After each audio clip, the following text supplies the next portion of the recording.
Assalamu alaikum warahmatullahi wabarakatuh. Akkam jirtan nagaa fayyaa qabdu bileewwantiya baga nagaa taatan nagaa kiyya galata rabbii hedduu takka qorri seene dhugaa dubbachuuf ni qorra amanee fudhee qorri dhufuu qaatumamaa akkasinnatti qorra jedhaa daalakkaa qorruma seene amma yeroo qorraa kana saayinas illee natti jalqaba funyaan kana na affanaa na xiffachiisaa na nyaata na baazuu dawaa saayinsii kana hedduu qopheessee osoo hin fidin hanqadhee dhufe hin gaabbee jechuun biyya keessa ni jira dawaan saayinsii na zayitii habbisuu dallee orijinaala warri saayinsii qabdan akka kana nama biyyarraa fidadha jedhee dhiisaamee waan ta'ee dhufe osoo agartanii wallaahi wabillaahi. Saayibati takka ture Finfinnee keessa zayitii abasuudhaa hojjetti kanaan dura beeksisa dalagee fi ture anuyyuu jechuudha. Isiisan qopheessisiisee likki yeroo asaabaa kan yeroo ta'e kan makiinaan dhabnee gaafa dhufsan bararaan kiyya halkan sa'aatii tokkotti. Inna gizeedhaan immoo sa'aatii 9 yookaan 8 akkasitti shaayii irratti gizeedhaan boolee seenuu dirqama bireen beeytanii kalaas.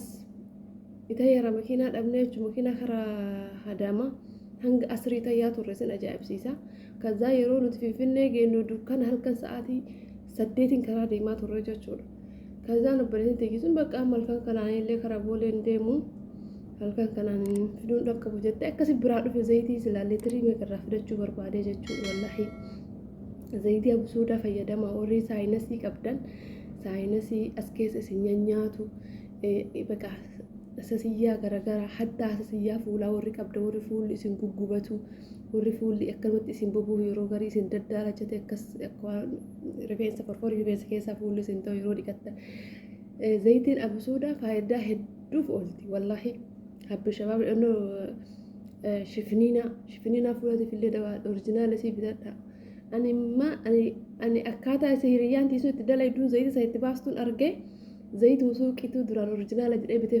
fayyadamuu na jibbisiise. Maaliif fayyadani isin dhiixee jechuudha absuudaa kana keessa xurii kana yaastee jechuudha. Wallaahi billaahi biyyatti fudhannee mana keessa fayyadamnas ni galee zayitii siisan nuuf iddoo Finfinneerraa Shaashamannee jechuun isin Shaashamanneedha biyyiisii garuu Finfinnee jiraatti. Maashaallah wayiiti wallaahi dubartii gaarii wayiiti. Na achi fayyadamaa turan akka galee sana. Shaashamanneerraa fayyadamaa ture zayitii sana jechuun maashaallah xiqqishuma xabbunarra gootee dhuydee jennaan maasalaama qufaa xiraa biyya keenyaa san hundarraan ajaa'ibaataa siin jedha akkasuma mataa kana keessatti jechuudha mataa dibannee forforii mataa agartanii maamaatii forforiin duraan bakka hin jiraame hin mul'atu garuu hin qabdi akka jiruun buqqee isii kana qulqulleessee keessaa ol yaasee jechuun waan buqqee isii kana keessa forforii mataa dibeefii jennaan. Anis itti badhaa akkasumatti mataa kanallee nama qulqulleessa zayitiin sun bakka akkasii baakteeriyaa onni kanarratti jiru jechuudha. Hidda rifeensaa kana jala jiru akkasuma ol yaasa akka qamboma godhee akka wal qabatee akkanuma keessaa ol bahee subhaanallah. Naa zayitii absuudaa sana fayyadamaa ture. Baazoo qicee fidee faazariif maatii kennaaf kennee ture. Maal qabadoo isarraayyuu fidadhee dhufe litirii 2-3 tokko waan dur xalafadhee jiruuf litirii san fudhadhee jedhee gatee biraa deeme jechuu warra kennaaf xiqqoo yoo dograa qacadheen jettanii litirii tokko manaa qabnaa tureeyyu. Innaan zayitii sun hedduu natti tolli baasa ijoolleen Shaashamannee jirtan faamilii keessanii order godhuu hin dandeettan isin gara Shaashamannee hin dhufti waan ta'eef jechuudha. Shaashamannee illee hin dhufti namattis erguu hin dandeetti litiriin tokko 4,000 akkam birrii biyyaa. Zayitii absuudati kabeeka ila furdaa bareedaa kana zayitiin isii anamma zayitii isii hojjettu san laalee akkaataa isin xurii keessaa baastu san laalee absuudaa isin itti miiccitee gochitee keessaa zayita baastu san laalee wallaahi lubbuunti zayitii uwwanniidha sadaliyyaadha bitee fayyadamu na jibbaa jirti isin jedha bakka inni qulqulleessiti jettani an argee jiru warroota zayitii baasu zayitii absuudaa kana wanni keessa Shaashamannee keessatti illee suuqii garaagaraa baazaarii keessatti illee baasanii litirii 3,000 jedhanii 4,000 5,000 6,000 jedhanii akkuma bakkatti garaagara garuu akkama jedhan beektanii kumtaalan of bira dhaabanii zayitii kana achuma keessaa qicaniitumaan akkasumatti jechuudha absuudaa kana ka biyyee qabu ka muka caccabaa kana qabu shaakaree kana akkasuma qicanii qinqinii isaa kan wajjin maashina gadi naqan qinqinii masa wajjin maashinni xaffafee zayita keessaa xaf gadisii godha osoo arguu baadhee jedhe wallaahi duraan nagayaan bitee kun asii fayyadamaa ture. Amma biteetu fayyadamuu qalbii matiyya na jibbe gara akkasuma bitee fayyadamaa yeroo qilleensaa kana na deebi'a. Funyaan na affanaa na nyaataa na axxifachiisa baqa na axxifachiisa. Baasoo warri saayinsii akkas sanii qabdan biyyuu mormaa keessaa gajirtan malee gaafa biyya galtadhe sin dhiisa. Ani amma asitti hin qabaa miti yeroo akka badallee natti ka'a yeroo qorra akka badallee natti ka'a. Garuu biyya galee jennaan takka osoo naxxifatiin asitti deebi'e takka jechuudha. Durallee osoo biyyaan bahin dura hin qabu ture onnoo kana saayinsii kanas ni galte. Innaa amma kunoo qorri seenee miti har'a kunoo laga nama guutuu funyaan kunoo wayi bakka na ho'isaa keessa na nyaata na zayitii san bituu ceemee wallaahi garuu ni bita. Warri Shaashamannee jirtan keessattuu bakka jirtanitti biyya irratti lakkoofsa isinii kenna order gootanii maatii keessanii erguu dandeettan dawaa waa hedduu zayitiin abusuudhaan dawaa dhukkuboota hundaati ya rasuula sallallahu alaihi wasallam. Innaa zayitiin isaa immoo daranuu dawaadha. Faamilii keessa dhukkubsataa yoo jiraate ummaan keessan faa buna wajjin akka dhugan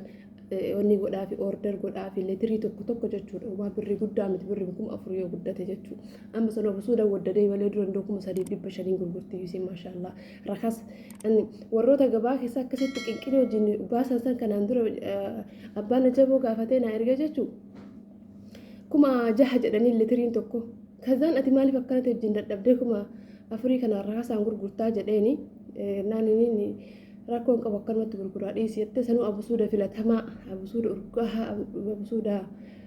baalee fidatteesi baalee fidamoo shirkaa fidatte abusuuda sun madiree abusuuda eessatti naan jette bakka furdaa kana yaa jamaatul ka'e wallaahi ani isuma bitadhee irraa xalabadhee gala yookaan immoo maashinuma zayitaa san bitadha malee mata bakkeeyyaafuu waan biraan fayyadamisa malee jechuudha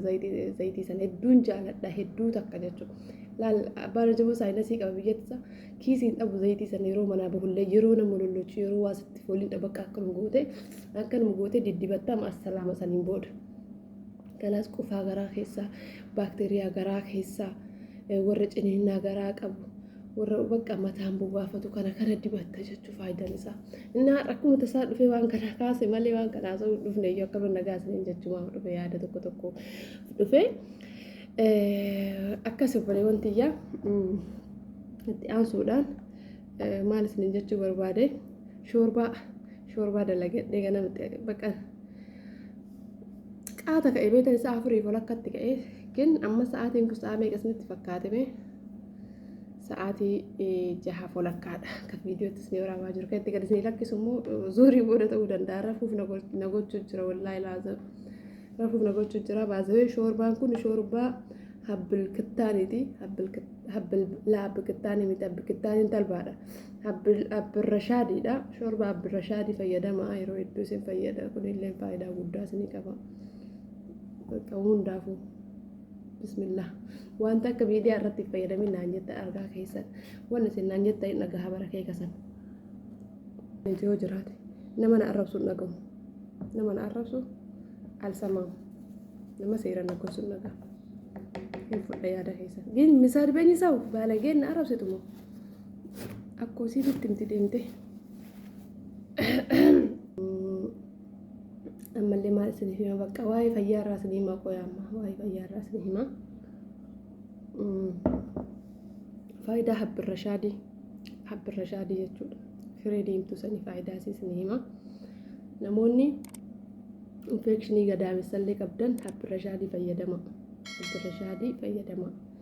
namoonni dafee garaan isin hafuu didellee habbil rashaadii fayyadama habbil rashaadii jechuudha. Innaa ammas namoonni gogiinsa garaa qabdanis habbil rashaadii fayyadama. Namoonni gogaan qaama keessanii ilaaltanii sumaan isinitti hin tolle gartanii inuma wazimmaan qaama keessanii isinitti hin tolle illee habbil rashaadii fayyadama. Wallaahi habbil rashaadiin hedduu takka faayidaa hedduu qaba. Akka faayidaan irraa beeku kunuyyuu akkasuma sheeppii qaama gara gadii kanallee hedduu takka nama bareechisa. Sheeppii bataami namaa baasa habbil rashaadiin kun jechuudha. Amma namittiin tiyyatuun amaliyyaa taatesaa an isii dura beeka beeytanii waan kana garuu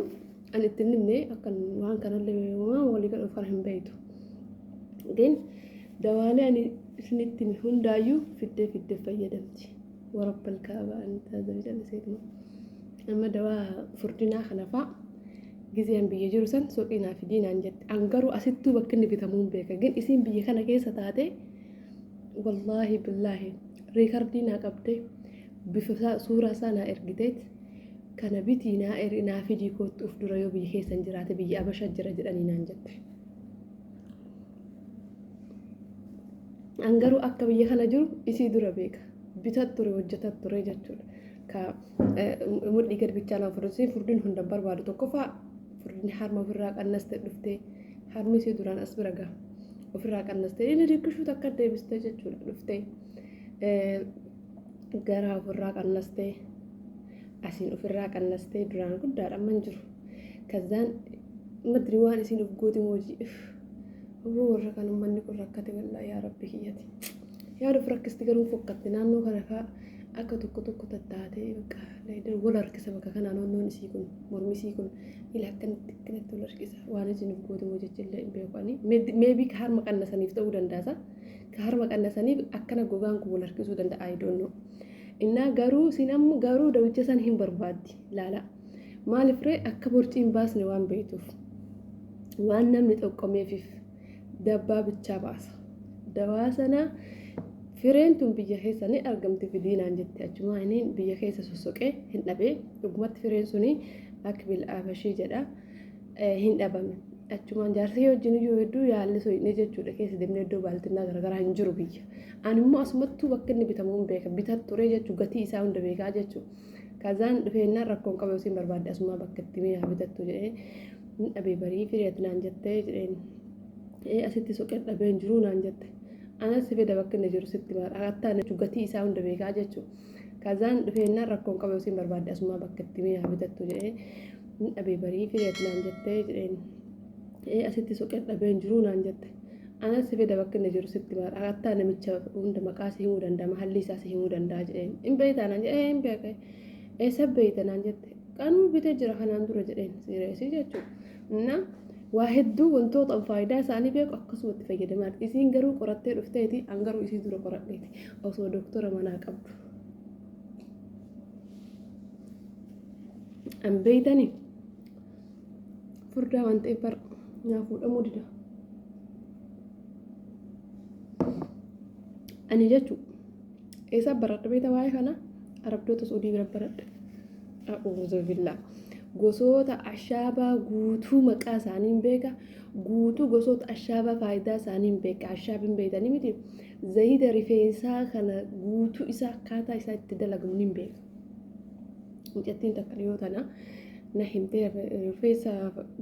faamilii irraa qabna jette rifeensa hin qabna jette zarimarraa rifeensa kii duraan akkana jirutti biyya kana jirti nama rifeensa kiyya kana wallaahi gosoonni zayitiin isiin na ergitee ardii lafaa kana kanarraa zammataan narra jiru narraa maadhumuu malee manaan dabalatu matuma kee kadhadha rabbuma keetii jedhee cinqattee kazaan itti hime xiqqoma jechuudha waan tokkotti misillee inni beeyti baay'ee yaaltee baay'ee nama qorattee maal jettee kazaan akkana fayyadame zayitoota kan hundoriin naqii waan akkana ashaaba akkana hojii jennaan wallaahi fayyadamee mataan kee faayidee argannaan dhufeetu maasitti manaan jette kazaan gaafan uffata hojjedha jedhe san video waa'ee uffata gurguraas ni mari'adhee gallakkise san isiin fiidee dhufte wallaahi bar lubbuu mataan kii akka duraati miti amma naasirratee bar lubbuu wallaahi rabbuma keetii jedhii zayitii hojjedhu ijoolleen keenya hedduun biyyoota Dubaay irraa zayitii order godhachuu jiranii ati zayitii dalagi billaa piliis naan jette kazaan ishi jedhee maal dhiise inna maal isin jechuu barbaade zayitillee gurguraa turre jara hojii yeroo san jechuu amma namoonni hedduun zayitii hojjetan